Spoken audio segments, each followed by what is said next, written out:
रमन एक 25 साल का लड़का जो मुंबई में गांव से पढ़ने के लिए आया था, अब एक अच्छी नौकरी करता है और अपने माँ बाबूजी को हर महीने गांव पैसे भेजता है।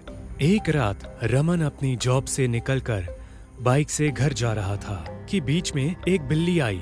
रास्ते पर रमन बिल्ली को देखकर चौंक गया और उसकी बाइक उससे संभल नहीं पाई और बाइक स्किड हो गई।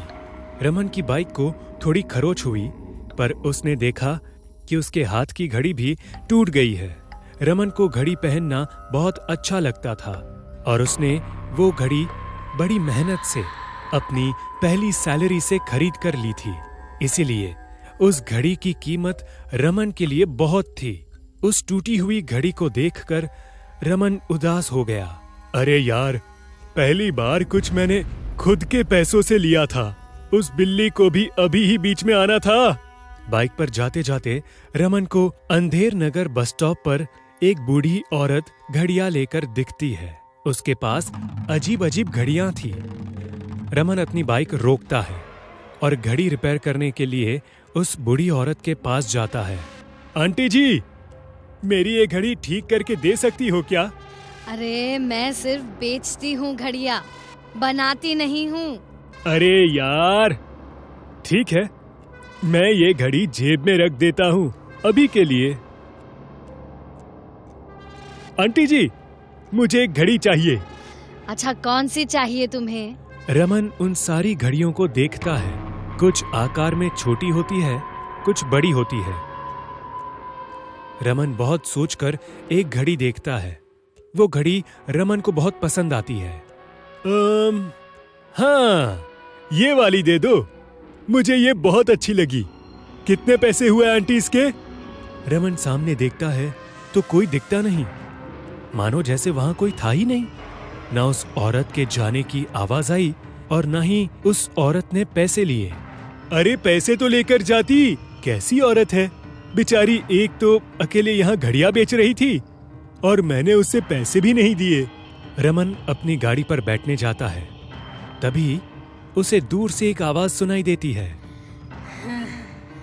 मुझे पैसे चाहिए भी नहीं।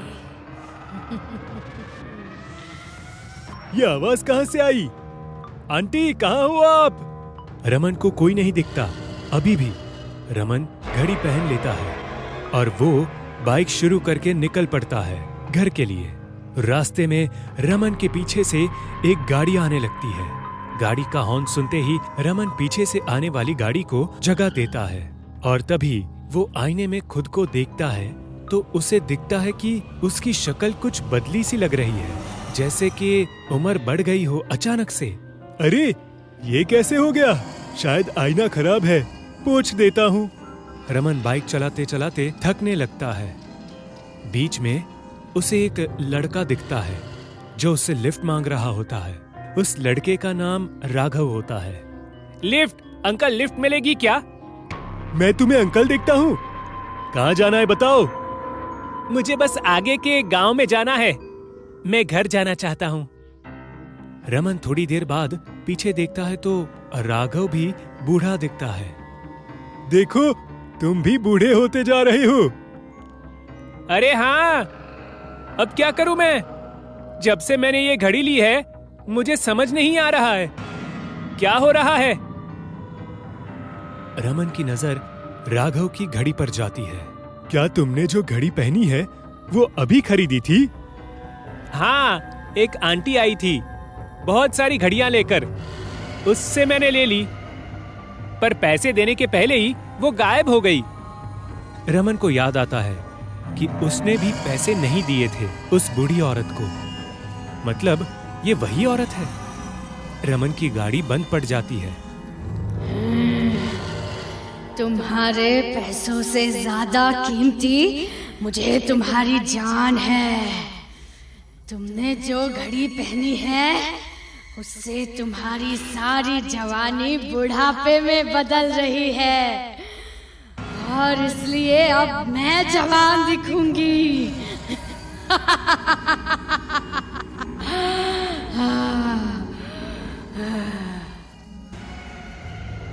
वो बूढ़ी औरत रमन राघव के सामने आती है चुड़ैल अपना घूंघट उठाती है और जोरों से हंसने लगती है।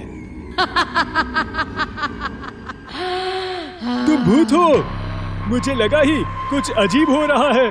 मैं अपनी घड़ी अभी के अभी हाथ से निकालकर तोड़ देता हूँ। फिर ये देखो।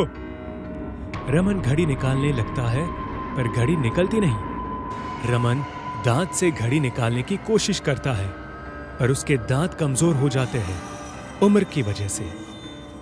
राघव भी दांत से घड़ी निकालने की कोशिश करता है पर राघव का दांत टूट जाता है। आए भगवान, ये क्या हो गया? अभी तक तो मेरी आधी उम्र भी नहीं हुई थी और अभी ही मेरे दांत गिरा दिए। राघव रोने लगता है। वो चुड़ैल उन दोनों की जान खुद में डालने लगती है। दोनों चिल्ला रहे होते हैं। तभी वहां एक तांत्रिक आता है और वो अपनी झोली से कुछ राख उड़ाकर उस चुड़ैल पर फेंकता है। ए चुड़ैल, ऐसे अनजान लोगों को पकड़कर उनकी जान ले लेना तुझे बहुत बड़ा पापी बनाता है। घोर पापी है तू। ये तू क्या कर रहा है तांत्रिक? तुझे ये महंगा पड़ेगा।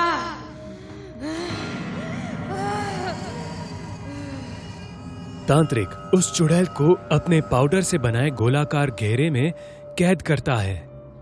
चुड़ैल चीखने लगती है। वो रमन राघव की जान लेने से पहले ही तांत्रिक उसे कैद कर देता है। शुक्रिया बाबा जी।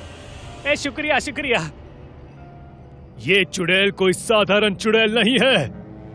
मतलब ये इस गांव की सबसे महान घड़ी बनाने वाले की बीवी थी जो 100 साल पहले यहां रहा करती थी। रानी अपने पति आर्यन के साथ खुशी खुशी रहती थी पर एक दिन उसके पति को एक ऐसी कल्पना सूझी कि उसने वो घड़ी बनाने पर अपनी पूरी जिंदगी कुर्बान कर दी। आर्यन एक ऐसी घड़ी बनाना चाहता था जो बूढ़े लोगों को जवान कर दे और जवान को बूढ़ा। एक दिन आर्यन अपने घर के बाहर एक आदमी को देख रहा था। वो आदमी खुदकुशी करने जा रहा था। आर्यन के घर के बाहर गाड़ी आती है तेजी से और उस आदमी के ऊपर से जाने ही वाली होती है कि आर्यन चिल्लाता है, अरे भाई, तुम्हें खुदकुशी करनी है तो अपने घर में जाकर फांसी ले लो। जिंदा खुश नहीं हो क्या? अरे साहब, आपको क्या बताऊं, पगार मिलती नहीं समय पर और काम करने जाना पड़ता है। अभी मेरी शादी तय हुई है। मैं क्या खुश रखूंगा अपनी बीवी को? मेरी हालत ही ऐसी है। माँ और बाबूजी भी मर गए कुछ सालों पहले ही। मैं क्या करूं जिंदा रहकर? क्या तुम्हें बूढ़ा होकर मरना अच्छा लगेगा? हाँ जरूर। ठीक है, ये घड़ी पहनो और कुछ देर के लिए सो जाओ। आदमी सो जाता है और उठकर देखता है तो वो बूढ़ा हो चुका होता है। तुमने ये क्या किया? मुझे खुद को ऐसे नहीं देखना है। तुमने ही तो कहा था तुम्हें ऐसे ही रहना है। मैं खुदकुशी करना चाहता हूँ अब। ऐसे जिंदा नहीं रहना है मुझे। और तुम्हारी बीवी और तुम भी खुश नहीं रह पाओगे कभी। उस आदमी का शाप आर्यन और उसकी बीवी रानी को लगता है और वो दोनों कभी साथ नहीं रह पाते। वो मानो एक दूसरे से कहीं दूर चले गए थे। और आज वो दिन है जब वो हादसा हुआ था। अब हम क्या कर सकते हैं बाबा जी? तुम्हें तुम्हारी जवानी मिल सकती है अगर तुम वो घड़ी हाथ से निकाल दो। अगर तुम्हें उसके लिए अपना हाथ काटना पड़े तो काट दो, और कोई चारा नहीं है तुम्हारे पास। जल्दी करो वरना तुम और बूढ़े हो गए तो मर भी सकते हो। राघव और रमन ये सुनकर और डर जाते हैं।